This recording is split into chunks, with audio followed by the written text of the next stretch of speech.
Bonjour et bienvenue à cette partie 2 de la capsule résumée portant sur le chapitre 1 du module SCT 4064. Aujourd'hui, on parle d'une notion ô combien importante, soit la mole. Pour comprendre ce qu'est la mole, je vais vous demander ce soir d'aller acheter un grain de riz. Donc, peut-on acheter un grain de riz seul? Pas une poche, un grain de riz. Évidemment, la réponse est non. C'est trop petit.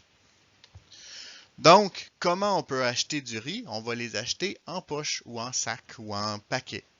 Donc, en achetant des paquets, on assume que chaque paquet a à peu près le même nombre de grains de riz et donc que chaque sac de riz s'équivaut. C'est le même principe pour les jujubes, pour les œufs, pour les feuilles blanches, les feuilles de cartable, pour tout ça. Donc, comment peut-on s'assurer qu'il y a autant d'œufs ou de jujubes d'un paquet à l'autre? Bien simplement, on va les compter. Donc, ça va être une façon de procéder pour s'assurer qu'il y a autant d'œufs.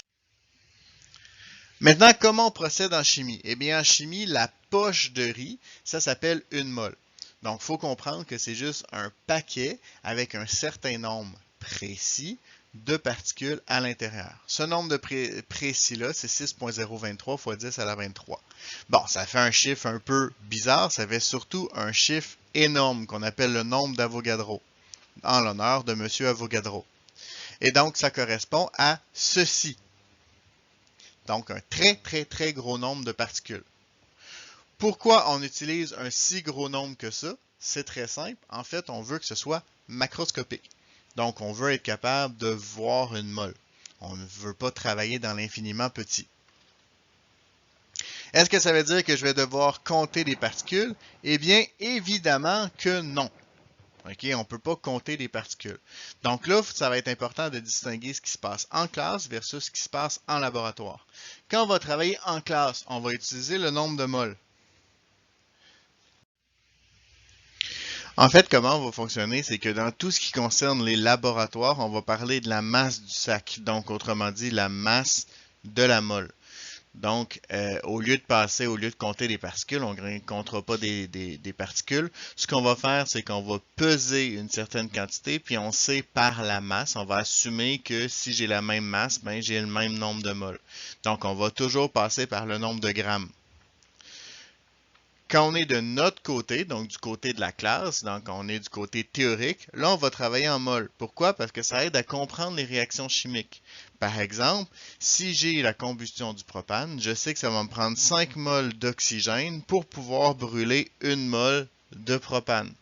Donc, ces chiffres-là, on les traite en termes de nombre de moles, et en les traitant en termes de nombre de moles, ça va nous aider à comprendre les mécanismes des différentes réactions chimiques.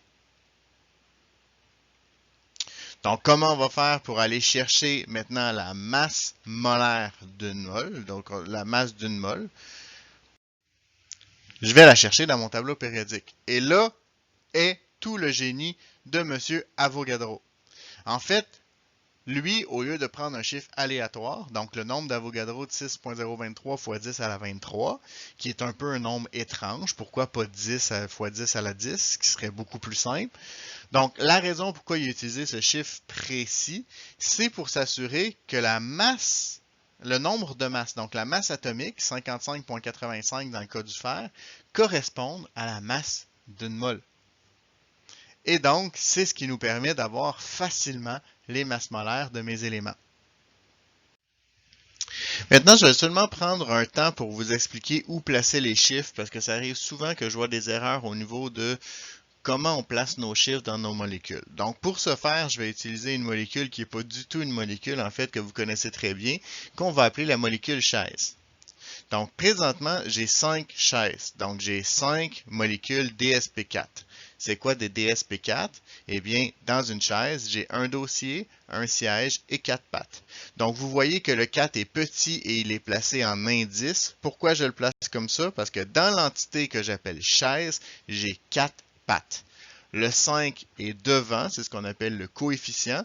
Et la raison pourquoi je le place devant de cette façon-là, c'est que les 5 chaises ne sont pas liées ensemble. J'ai 5 entités que j'appelle chaises, alors que j'ai 4 pattes dans une entité que j'appelle chaise.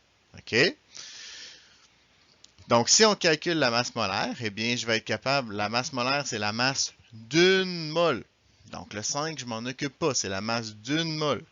Donc, si je veux calculer la masse molaire de cette chaise-là, je vais dire, ben, j'ai une fois 5 kg pour le dossier, une fois 6 kg pour le siège et 4 fois 1 kg pour chacune des pattes. Ce qui me donne un total de 15 grammes. Maintenant, si je veux calculer la masse, non pas la masse molaire, mais bien la masse des 5 chaises, à ce moment-là, je vais dire, ben, 15 kg, ça correspond à une chaise. Si j'ai 5 chaises, ça correspond à combien de kilogrammes? Je vais simplement faire le produit croisé de tout ça. Donc, ça va me donner 15 kg par chaise multiplié par 5 chaises, qui me donne 75 kg. Au niveau des molécules, c'est le même principe. Donc, si je prends du dioxyde de carbone, dans le dioxyde de carbone, j'ai un carbone et 2 oxygènes. Donc, je vais utiliser le même principe. Je vais faire 12,01, la masse molaire du carbone, plus 2 fois 16, la masse molaire de l'oxygène, qui va me donner un total de 44,01 g par mol, qui est la masse molaire du CO2.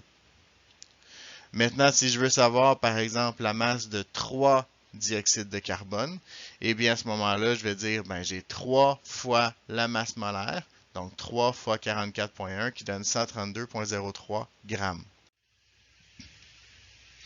De ce calcul-là, je peux en tirer une formule. La formule va être la suivante, ben, mon nombre de moles multiplié par ma masse molaire, ça va me donner la masse totale. Et donc, si je veux avoir 3 moles, ça va me donner 132,03 grammes en ce qui concerne le dioxyde de carbone. Évidemment, si j'avais d'autres choses, ce serait différent. Ou si je le transforme de façon algébrique, donc autrement dit, comment je fais pour trouver le nombre de moles, parce qu'il faut être capable de passer d'un à l'autre facilement. Donc, mon nombre de moles, c'est égal à la masse divisé par la masse molaire. Ai-je besoin de vous dire à quel point ce que je viens de vous dire est important? Okay? Pourquoi? Parce que à chaque fois que je vais avoir à passer de gramme à mol ou de mol à gramme, je vais devoir passer par là. Vous allez voir la stoichiométrie un petit peu plus tard. Dans la stoichiométrie, je vais devoir passer par là. Donc, c'est hyper important que vous soyez capable de passer de gramme à mol et de mol à gramme. Ça va être aussi important pour les élèves qui vont faire chimie par la suite parce que vous allez leur faire aussi en chimie. Donc, si je fais un rappel de ce que j'ai dit que du côté théorique, on parlait en mol, alors que du côté expérimental, donc du côté laboratoire, on parlait généralement en grammes.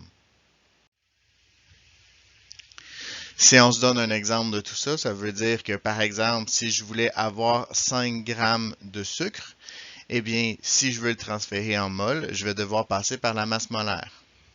Dans ma molécule de sucre, j'ai 6 carbones qui ont une masse de 12,01, donc 6 fois 12,01, plus 12 fois 1,01 pour l'hydrogène, plus 6 fois 16 pour l'oxygène, ce qui me donne une masse molaire de 180,18 g par mol. Par la suite, je vais utiliser le calcul. Donc, mon nombre de moles, c'est égal à ma masse divisé par ma masse molaire. 5 grammes divisé par 180,18 g par mol, ça me donne un total de 0,028 mol. Si je veux faire le contraire, donc si je pars de mon nombre de moles, à ce moment-là, je vais dire que ma masse est égale à mon nombre de moles multiplié par ma masse molaire, ce qui va me donner un total de 1,8 g. Évidemment, vous n'avez pas retenu les deux formules par cœur, retenez juste une formule et vous pouvez la transformer algébriquement. Si vous avez de la difficulté avec votre algèbre, je vous signale que dans la section coup de pouce en mathématiques, j'ai fait une petite capsule résumée en ce qui concerne votre algèbre.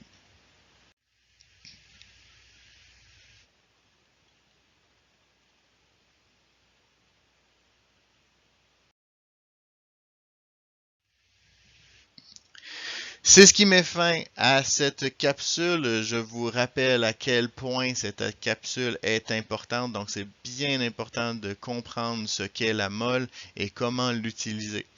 Donc, vous êtes maintenant les experts. À vous de surpasser le maître.